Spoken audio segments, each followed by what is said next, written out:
Kaya kami narito para manawagan sa pamahalaan na gawing totohanan ng pag-iimbestiga at huwag pagtakpan ang sinuman na talagang nasasangkot sa anomalyang ito.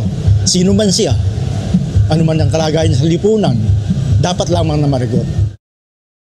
Kahapon, nagsimula ang 3-day rally for transparency and a better democracy na pinangungunahan ng Iglesia ni Cristo. Higit kalahating milyon ang dumalo sa unang araw pa lamang ng mapayapang pagtitipon sa Quirino Grandstand.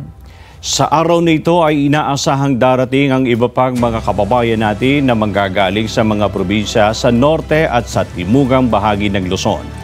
Sa nagaganap na rally for transparency and a better democracy, ang ipinapanawagan ng bawat mamamayan ay makabuluhang pagbabago na tunay na makabubuti sa bayan at hindi ang guluhin o pabagsakin ng pamahalaan.